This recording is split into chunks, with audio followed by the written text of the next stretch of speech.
Thank you for having me. I'm excited to be on this side of the screen and talking to all of you this morning, fellow creatives, entrepreneurs. We're all here because we're hard workers and we constantly want to be improving ourselves and being our most productive selves, right? I'm really thrilled to also be here to talk about procrastination.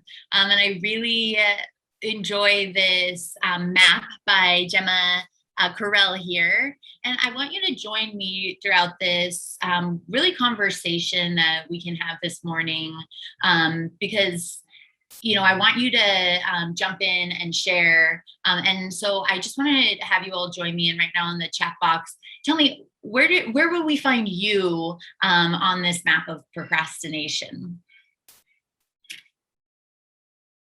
I think I tend to find myself somewhere between closet reorganization and coffee breaks. It's amazing how many more coffee breaks I have taken, you know, especially in this last year working from home.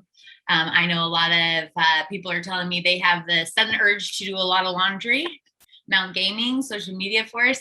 And I love good intentions, right? That exists there. That exists there. All right, I appreciate that.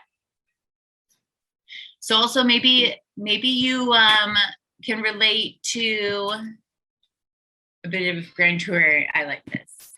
Maybe you can relate to this one when we're talking about procrastination, right? Tomorrow, we're always talking about tomorrow, oh yeah, I'll go to sleep extra early tonight and, you know, wake up super early and get it done tomorrow, right? How about this one? I'm not a procrastinator. I just prefer doing all of my work in a deadline-induced panic. Anybody relating to that? And how about this one? You know you're procrastinating when you start looking up memes about procrastination. So I want you to note that I actually have 3 memes here. So this one spoke, this one really related to me personally. But procrastination, it's an emotion regulation problem, right? It's not a time management problem. And there's so many resources out there about procrastination. In fact, on the Changing Hands books at Changing Hand bookstore, they had over 100 titles dedicated just to procrastination. And so, hey, if we can just understand the science, if we can just understand what's going on and the interaction between our prefrontal cortex and our planning and these abstract ideas and how that's interacting with our limbic system, these fear, pleasure, reward, and that our brain is only taking in 20% of what we hear. And then if we equate it into this motivation is equal to expectancy times value divided by impulsiveness times delay, right? The science, if we can just understand the science, then we can solve all of our problems. I personally think Tim Urban really has methodically mapped this out for us. I think this is the perfect example, right? No matter what's going on, we know that we're trying to be rational decision makers and we're constantly competing with this instant gratification monkey and this panic monster, and who's really driving the ship. And so, you know, who am I? Who am I to be talking about procrastination? Well, hi, I'm Sara. And honestly, I'm a normal human, and procrastination is something that all normal humans face and find themselves challenged and procrastinating. And as Laura Lee mentioned, I'm the director of Community Food Connections. We are a nonprofit organization, and as she mentioned, we are dedicated to making quality food more accessible through the Downtown Phoenix Farmers Market and other vital partnerships. We operate Festivus and other programs. We're a site for business incubation. And so really what that means is that what I do every day in my job is I'm working to find essential tools and resources to really empower people and businesses. I want them to be their most productive, best selves. I always tell my businesses their success is my success. So any way that we can find to empower, improve, and make our entrepreneurs and businesses more successful, that's what I do. And that's what I'm here talking to you about today, too. I want to empower you. And procrastination gets such a kind of bad rap. In fact, when I was told what the topic was for the month, I was kind of like, oh, procrastination, we always look at it in such a negative way, or that it's some sort of evil and what's wrong with us that we can't just focus. So instead of focusing on procrastination and what is the science behind it, and that's going to solve all my problems, I really just want to work with you today on practical ways to empower productivity. And I really loved this quote. This is, you are brilliant. Productivity isn't about improving yourself. It's about finding ways to let your brilliance out to play more often. And I really like that. Again, we don't need to, sometimes when we have those negative feelings kind of weighing us down, really what we need to do is just empower ourselves to be more productive. And a lot of the things are low-hanging fruits. They're not things that we've never thought of, but especially when we're finding ourselves in a mental fog or finding ourselves procrastinating more often, it's a good time to kind of reevaluate some practical tips and practical ideas that we can actually implement in our day to improve that. And so what I'm going to do is I'm going to be talking about different ways to empower productivity. And there's so many different productivity concepts, and I'm just going to share about 100 different practical ideas. And we're going to kind of break it down into a few categories. We're going to talk about different ways to go ahead and we're going to talk about ways to improve our workflow, increase focus, and generate motivation. So we're going to kind of break it down into those three sections.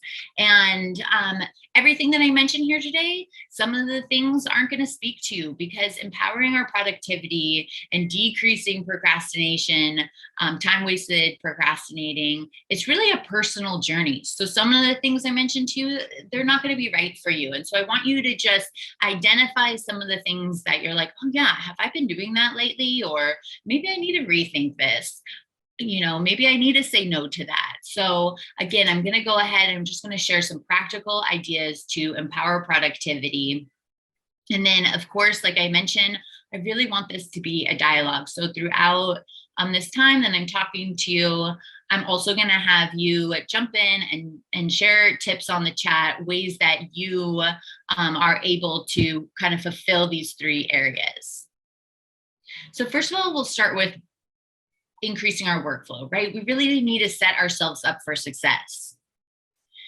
And the first part of that is creating the right workspace. So even though, yes, we've all been working from home or working in your office or wherever your area is, kind of let's start to rethink that. Sometimes our work environment really promotes procrastination. Consider the room that you're working from, kind of reevaluate it. Is it making you feel inspired and energetic, or is it making you feel like you want to snuggle and sleep? Are you working on your couch or your bed too often? Are you working at a kitchen table and that fridge is just way too close? Maybe it's time to change things around, and even making your workspace personal, making sure that when you come to it, is the screensaver on your computer? Is it something personal that really draws you in and inspires you? Do you have the elements and the right tools? Are you working from a coffee shop sometimes and the Wi-Fi isn't always consistent and reliable? Well, that's not really setting you up for a good workflow. What about using aromatherapy, plants, lights? All of those things kind of create a positive environment for us. And in fact, aromatherapy, I like in the afternoons after I kind of take a lunch break, I like to turn on my diffuser and I have peppermint oil in there, and it kind of helps to wake me up. So there's different things that, we can reevaluate and kind of improve. Also creating a work soundtrack. I used to, turn on NPR and listen to the news. And I just found that actually that was really distracting me. And so what I did is I have a focused playlist. And so there's certain times when that's what I listen to. And it really gets me into my workspace. And of course, we can't have productive workflow. We're not establishing anything if we haven't planned our work and worked our plan. That is essential. What do successful people have in common? They understand that their time is precious. And so they schedule themselves. They sometimes schedule themselves down to the very last minute. And so instead of having most of your day being open and unstructured, and you might have a, list of to-dos, but try actually booking out all of your time. And when those times come, do what you're supposed to do, because also what you'll do when you're scheduling yourself is you will schedule those breaks and that downtime. And then, of course, it's so important, set deadlines. One thing that helps us beat procrastination is this inescapable pressure of impending deadlines, right? That panic monster. So set a hard deadline for a task and bind yourself to that responsibility. It's amazing how productive we can be when we're facing an impending deadline. And one trick I like to do is I always set my deadline ahead of an actual deadline, not to give me more time to procrastinate, but just because then I've accomplished my task, I'm feeling good. And then if I need any extra time to improve or fix something, I have it and I'm not working in a panic. Also, take half an hour the night before to plan your day. When you plan ahead, you'll know what you need to be doing the next day. And it kind of helps you also get better sleep, and your mind can, when you turn off your computer, you can turn off your mind as well, thinking about work, because you already are set for the next day. And you really have to know yourself. This is something that I mentioned earlier, but this is a personal journey, and not everything that works for one person is going to work for the next. And that's why sometimes I feel like, really understanding the science of productivity, really what we need to do is understand ourselves and what works best for us. So some of us, our best and focused times is during the day, and other people are night owls and they get a lot of work done at night. And so knowing that, and when you're scheduling yourself, that's when you should schedule yourself. And I like to always identify my 3 most important tasks for the next day. And so I schedule those into my most productive times. And then around that, I'll schedule time for email and all of the other little things to keep myself on track, and also to make sure, right, that we don't get bogged down with a task that's taking too much time. And when that time that I've allotted has run out, then I know that the next day, maybe I need to spend more time, but I cut it off so that way I'm not falling behind on other tasks and really keeping myself on track. Just a great way to really keep yourself in a workflow. And then we also need to ritualize a work environment. And this is, I think this is so important as well, not just for our regular professional lives, but especially for entrepreneurs or creatives who might be pursuing something on the side or outside of, work hours. It's really important to help us get into the mindset. A ritual can be coming to the same space to work and starting every day with, your same coffee, but it's kind of a mental trigger that helps you really establish, okay, now I'm working. And consistency is really key to establishing your workspace and separating it from home, recreation, all of these things. And these rituals help us build an environment within our daily routine that's establishing a workflow. And even in unpredictable jobs, predictability is key. So having those day-to-day activities and keeping a structure, those are the things that help us ritualize our work environment.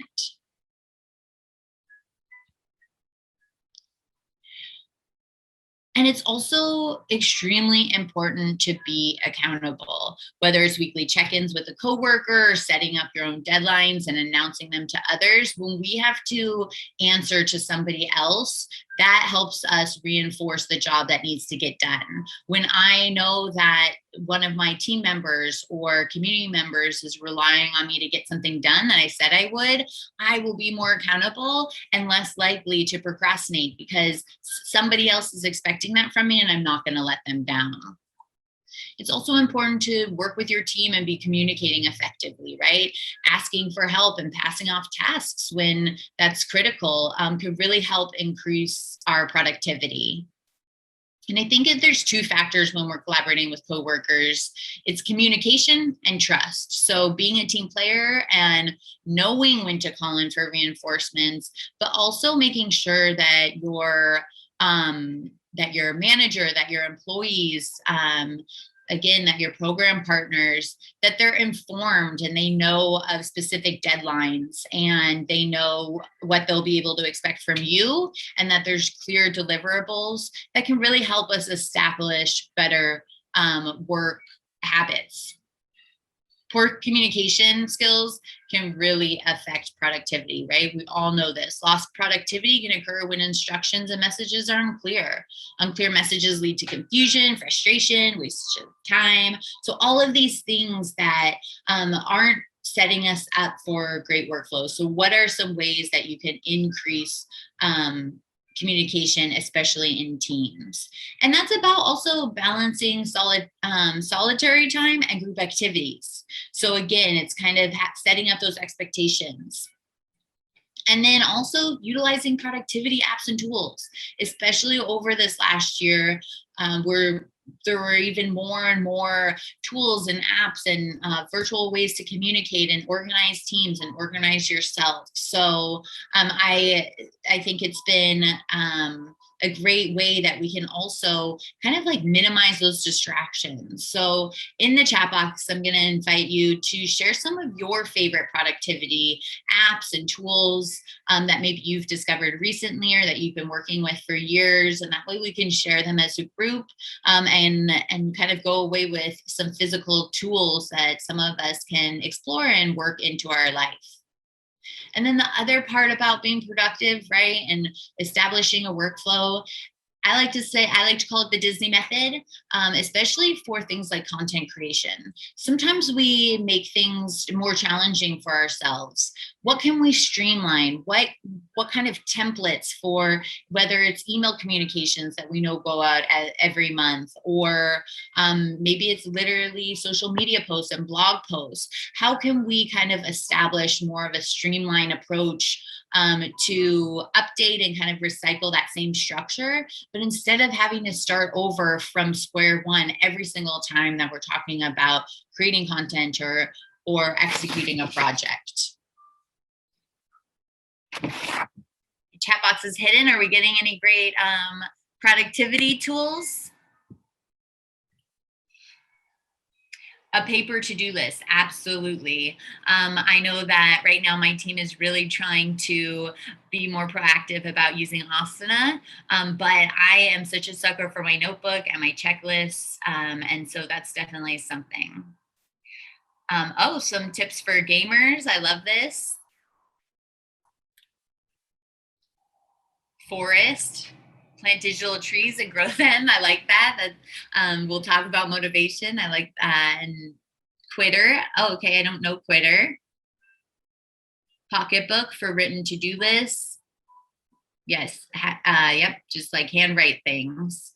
Rocketbook, erasable with some water, so uses less paper. Oh, I like to hear that. Actually, one reason that my team wanted to reduce our paper, just like a paper notebook, was because we didn't want to be wasting as much paper. So thank you for sharing Rocketbook. I love that. I'm going to keep us going, but definitely continue to add in different productivity tools and apps, because this is great. A lot of these are new to me, and some of them also we need to, again, it's a personal journey. It's kind of discovering all of the different tools out there and then realizing which ones work best for us personally.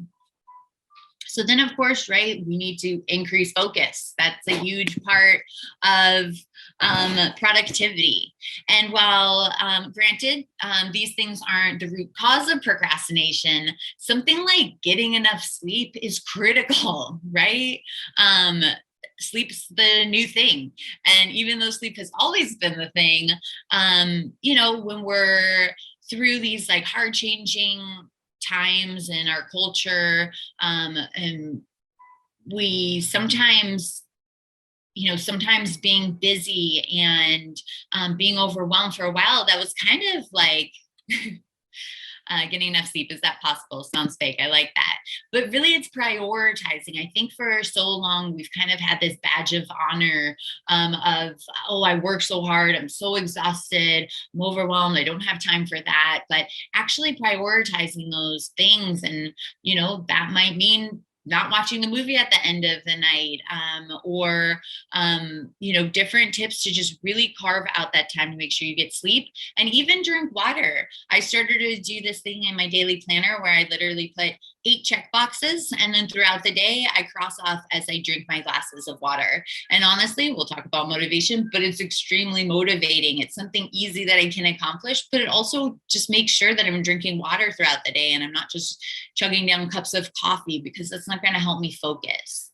Exercise is critical, and eating healthy, and also just thinking about when you time and plan your meals. If you have scheduled yourself to work on one of those top 3 priority tasks after lunch, but then you go and you have a really heavy, big lunch, you're probably not going to feel very focused when you come back to your desk to be energized and get those tasks done. So, not saying that we shouldn't enjoy foods of all kind. I always am about everything in moderation, but sometimes it's just also thinking about when you're having those meals and how is that going to support increased focus. And also, sometimes you need to take time and prepare your mind and body, right, to get into that workflow. It's hard, and especially for many of us working at home and managing kids and other things and household duties, and then suddenly we just need to turn around and sit at our desk and focus.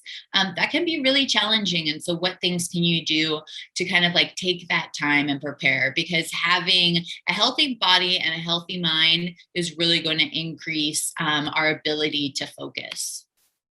And well, again, these aren't new concepts. Really think about it. Which ones, what's your balance look like here? Which ones are you reaching, and which ones could you actually improve upon? And of course, one of the biggest things when we're talking about focus, right? Reducing distractions. That's just essential. And there's a million ways that we can do that. And we kind of have to remember that our brain is on overload all the time. And so what are the actual things that we need to be doing to reduce that overload? Declutter. Okay, when we spend a lot of time moving objects from place to place or looking for things, unless you have, the perfect memory, without a way to be organized, you're going to spend a lot of time looking for things, and it's distracting. And in fact, great organization system can easily shave off a ton of searching time. And also, a cluttered desk can cause you a certain level of cognitive stress. Cutting out distractions, like turning off notifications. If you are going to sit there and focus and work on something, and you usually have your email notifications popping up on your computer, that's something that's going to be driving you away from focus. So even if you don't always have your notifications turned off, maybe when you're kind of working on those bigger tasks, and we have learned that workflows in 90-minute intervals, 4 hours for creatives, with a scheduled break afterwards. During that time, turn off all of your notifications, put your phone away, turn it on silent. I found that, I had apps on my phone that I just needed to delete. And maybe that even means deleting, Instagram just during your work day. It doesn't mean that you can never go on it, but it's going to be one less temptation and distraction to just pick up that phone. And I was talking about, living in this world of information overload. How can we kind of go on an information diet? What do we need to eliminate so we're not just mindlessly internet surfing? Stop reading 3 different newspapers a day and checking your feeds multiple times a day. Really, otherwise, you're never going to get anything done, because it's about limiting ourselves and all of the information that we're taking in to declutter our brains. And sometimes some of these things are more important when we are really stuck in a rut, and when we are really finding ourselves procrastinating often. Just kind of take an information diet. Also, multitasking.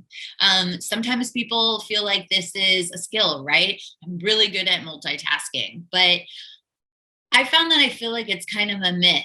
It ends up really shifting our attention from one task to another, back and forth. And while, yes, the ability to multitask is an important skill, but it often decreases really our efficiency, because we're losing time and productivity instead of just making a habit of committing to a single task and then moving on to your next project. And I think a lot of that comes from scheduling yourself, allowing those times where maybe you're going to knock out a bunch of those little tasks, in the second hour of your morning, but then you're going to work on a larger goal and task for an uninterrupted amount of time. And during that time, you're not going to be checking your email or responding to that, or also working on a social media post. You're just going to focus on one task and really check that off until you can work on the next one. Also, automating as much as we can. Again, this kind of goes back to using productivity apps and tools, but what are we doing in our lives, not just our work lives, but also our personal lives, that we can really automate?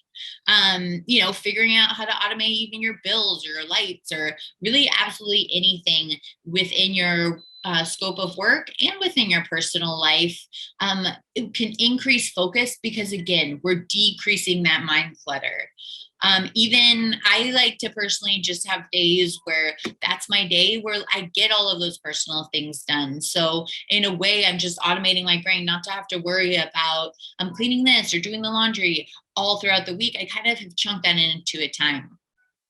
I'd like for you to share in the chat box, what things have you automated in your life recently that's really helped you kind of focus and declutter your brain and not have so much on your plate all the time? It's always interesting to hear. I get great ideas from people. I'm like, oh, I didn't even know you could automate that, or I never thought of that. And again, it can be in work and outside of work.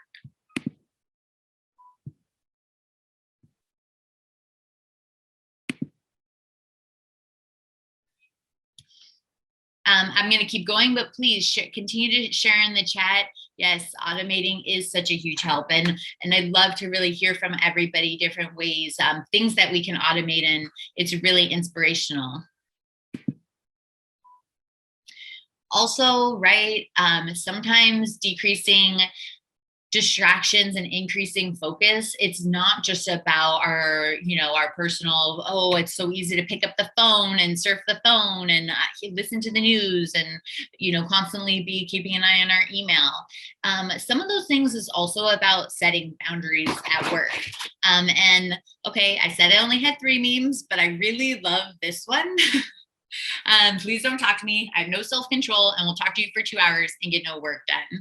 I can definitely relate to that as well. And so, we need to set those boundaries. And sometimes that is, we schedule meetings, right? So what about actually having on your calendar so your coworkers know, even your family knows, don't disturb me right now. I'm in a workflow. I'm in that 90-minute interval. I'm taking these next 4 hours to really knock out this project, and just letting your coworkers know, hey, actually, I'm unavailable for this next chunk of time, but then I'm available if you need to follow up on something after that. And then also, if you haven't learned this one yet, it's really, you may understand why you're too busy and can never get anything done.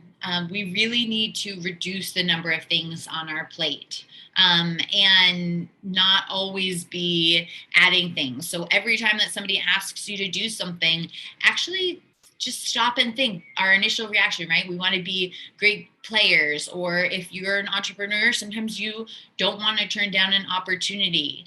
And that's all realistic, and that's all understandable, and we relate to that, right? But then think about actually setting more realistic and give an honest assessment of when you might actually be able to take on that project. People are open to that. It's okay. We don't always have to immediately just say yes to everything.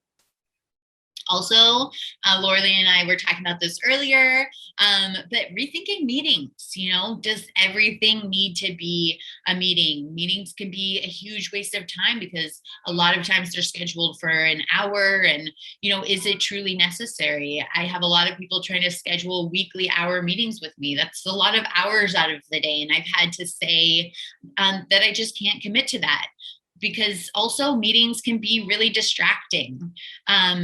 Zoom fatigue is real. That was something that we were talking about, that also we might be getting fatigued talking about, but it's real. So how can we rethink how we have meetings? Can that meeting actually be a phone call? If we really needed to get things done, and it is a Zoom meeting, okay, but how can we rethink the way that we are setting up our time? I like to personally schedule all of my meetings that I can. It doesn't always work perfectly, but on Wednesdays, kind of gives me the first half of the week to start getting things done, really knock a lot out, feel organized, be ready. And then meetings tend to also be kind of draining and very distracting. So if I have a day where I know those are meetings, then I know that maybe those aren't days when I'm going to be the most focused, but I'll also be getting energized by all of the creativity and ideas and things that come out of those meetings. And then I can finish my week out really strong with Thursday and Friday, again, back to my plan and having those intervals and not getting distracted and interrupted. Also, it's a real feeling sometimes before a meeting. It's kind of anxiety inducing, and it just takes a lot of energy. So I think especially now more than ever, that's a big one. And sometimes really to find our best focus, it's about working when no one else is. So when we have something, a project that we really need optimal focus, maybe that's something that we carve out time one morning to go in and work ahead of everybody in the office. Because again, sometimes those interruptions and communication can kind of be distracting.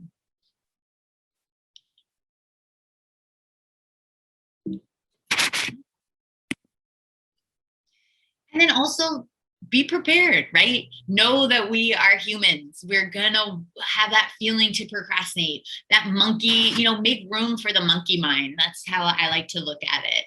So that's okay. We don't have to kick ourselves and suddenly the whole day is ruined, but just be prepared for it. I like to always have, especially when I'm in those flow moments, I like to always have my notebook next to me with a pen. So when suddenly I'm thinking of something pops in my brain that's not even related to this task, or, oh yeah, I need to call that person, or, oh, I should really send this. Great. Okay. It's in my brain. I jot it down on my notebook, and now I can continue to stay focused and continue on my project. It doesn't mean I need to open another window, or, oh, let me quickly send that email, or I don't want to forget about it. So just having that notebook to jot down all of those things that come out. Now it's on the notebook, and I'll come back to it when I sit down to do some planning, and I'll structure that into my day and give time to it.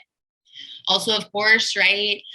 Nap, walk, meditate, stretch. These are all personal things. You need to know what works for you. When that monkey mind is going, distract yourself with something that recharges you, and actually being prepared with what that is can already increase your focus and decrease procrastination, because you're ready. You're like, wow, okay, I just can't get my brain focused right now. I'm going to take a nap. I'm going to go for a walk, meditate, stretch. Sometimes you just have to, you've been working on a project too long and you start to get stuck. And then what you automatically want to do, right, is pick up that phone and scroll, or suddenly be surfing the internet, playing around with something. So instead, be prepared and know when you have those moments, you know what, that's when I get it from my desk and I go for a walk around the block, get some fresh air, look at the sky, the trees, say hi to people, and I just need to get away from my desk for a minute. I spend 10 minutes, I come back, and suddenly I'm feeling recharged. And then also, if you're able, sometimes that looks like allowing you to switch locations. So try a new location, changing scenery can really boost productivity. Find a place in your office, in your home, natural light, right? We were talking about making sure we have an optimal workspace. But sometimes I work 10-hour work days on a computer that can be very challenging. And so usually I do find myself at a certain point in the day where I switch from one desk location, I've set up kind of another location, standing desk, and that way I can kind of switch between the two.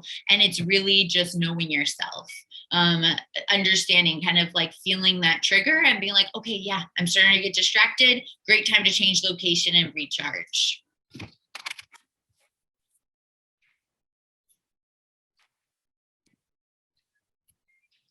Motivation. Motivation is a huge factor, right? That was even part of that wonderful, procrastination equation. But we don't need to break it down into an equation. What we really just need to do is we need to keep our vision in mind, and also setting goals and having that goals in sight at all times. And when I say that, I actually mean that. I mean having a list that's in front of you, or in your notebook, or on one of your tools. Sometimes, that's having a calendar on your wall, actually having your goals in sight, so that every day when you're going to sit down, or each week when you're making your plan, you're driving all of those plans each step to really reach your goal. And sometimes there's cases when we have something huge to do, and no matter what it is, that can be overwhelming, right? So it's motivating to really sit there and, instead of just procrastinating on it because you feel that it's just too big of a task to perform, in my experience, every huge task can easily be broken down into many smaller tasks. And then each of those smaller tasks are much easier to accomplish. And it just takes you a smaller step, one by one, towards your bigger goal. And also, set small realistic goals, right? So this is about not only breaking down that bigger task, but make them really small. And that way, as you're going through, that wonderful feeling when you get to cross off a task and, click it off your list, or even deleting an email, those are actually wonderful triggers for our brain to drive and generate motivation. And personally, I like to go for the worst first for a big for a big win. Sometimes we find ourselves procrastinating because we're building up, so much in our brain around sending an email, or, oh, this challenging task ahead of me that might not be my favorite thing to do at work. And that's usually, right, the things that we procrastinate on. But I think if we kind of start with some of those bigger challenges and look at like the worst first, when we check that off our list, suddenly we feel so motivated, like, wow, I did it. I scheduled all those posts for the week. Whatever it is that it kind of gives you that biggest mental block, challenge yourself, break it down into small realistic goals, and then just start checking them off. Because when you complete that, suddenly you feel so refreshed and motivated that now doing all the tasks that you love, even though they're work, it comes so much easier. And it's important to really create the right mind frame and be kind to yourself to drive motivation. It's common for people to obsessively attempt to be perfect, right? Especially creatives and entrepreneurs. It's your business, it's your passion. You want everything to be perfect, but we really have to accept that not everything is perfect. And rather than wasting your time chasing perfection, just get each task done to the best of your ability and move on to other tasks. And if needed, that's when you can go back and improve it later. And that's when I was talking about setting the time frame for how long, giving yourself 90 minutes, giving yourself 4 hours to work on one of those top three goals for the day. And then saying, okay, I'm done with it today. Setting those deadlines ahead of time, so that way, okay, you completed it by the deadline, and now you do have time, if you want to go back and try and improve things, or sometimes stepping away from things can also help us improve it. But we really have to also train our brain to be more optimistic about overwhelming tasks that you're avoiding, right? By breaking them down and boosting your confidence. That's what we were talking about with kind of that worst first.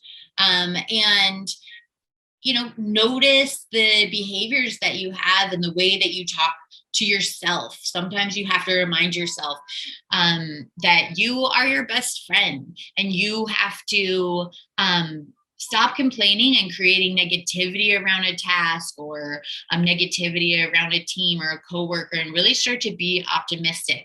And that might sound cheesy or whatever, but really building that right mind frame and being kind to yourself, acknowledge yourself. Wow, I absolutely, I hate, it's a challenge for me to speak in front of people, but wow, I did it this morning. I accomplished that, and I shared knowledge with people. Celebrate that.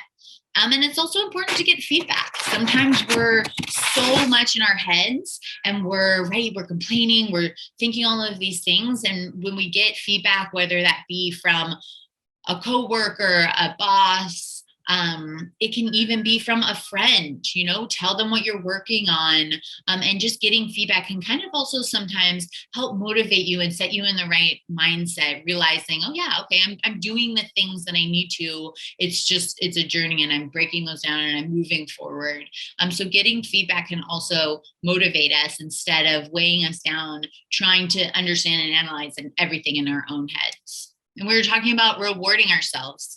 So important. It may sound like common sense, but many employers fail to give their coworkers recognition for a job well done, and everybody enjoys recognition, and that's recognition for your coworkers, for your employees, but also for yourself. It's really important because that is a huge motivator. When we value the work that we're doing or our teammates are doing, it's going to motivate us to continue to do our best, right? And so even though these are things we do know, are they things that we're actually practicing? Celebrate those small increments. And part of rewarding ourselves and celebrating the work that we're doing is also making sure that we are optimizing our downtime, and that we are carving out time for our passion, for our friends, for our family, because that's really what creates a positive environment. We spend so much of our day working on things, even things like paying bills and, accomplishing tasks, but those things don't fire our passion. And if we don't carve out time every day to work on passion projects, we would literally go mad, and we lose motivation. I like to take, part of my little regular breaks, 10-minute breaks, I practice ukulele in between. So sometimes it's carving out that time, not just at the end of the day, at the work day, okay, I'm going to do this. Sometimes you're kind of exhausted at the end of the day. So I feel very motivated when I take a 10-minute break and I practice ukulele. And then I feel good because I'm like, oh yeah, that's something I want to be doing every day. And I was able to accomplish it during my work day. And it gives me the motivation to go back and continue to work on harder projects or projects that I need to get done. And then, these last two, stop wasting time thinking about the past. This is really important in driving motivation. Stop thinking if I'd only, and stop regretting the decisions you made. Sometimes those decisions also are really weighing us down. Like, oh man, I was not focused this morning.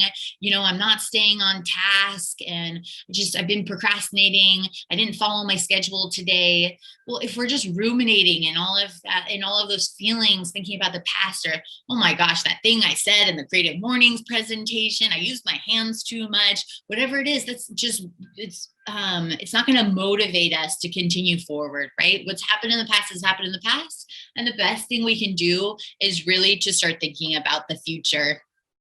And willpower isn't just about rejecting things that are bad for you. It's about pursuing goals and the desires that benefit you. So really forgive yourself for shortcomings. Again, if you procrastinated in an afternoon away, reboot your productivity by accepting what you have done and forgiving yourself, moving forward with renewed willpower. If you're looking to increase productivity gains, it's important to plan your future. So having those plans and thinking about future, always reevaluating those plans. And in order to plan your future, you have to think about your future and setting those goals and determining your success measures so that you can reach those goals.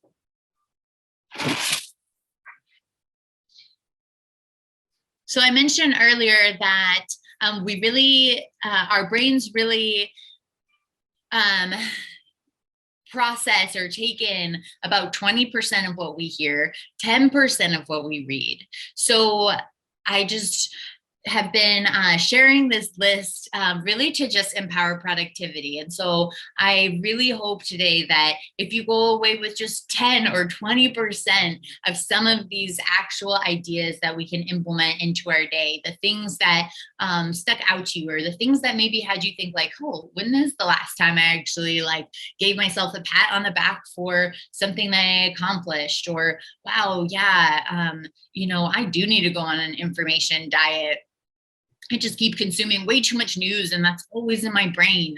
The things, whatever you took away from this, I hope that I was just able to empower some productivity in your day. I haven't had a chance to see all of these great things popping up in our chat. So I'd love to open it up to a Q&A and also just kind of review some of the great tips that were shared in the chat.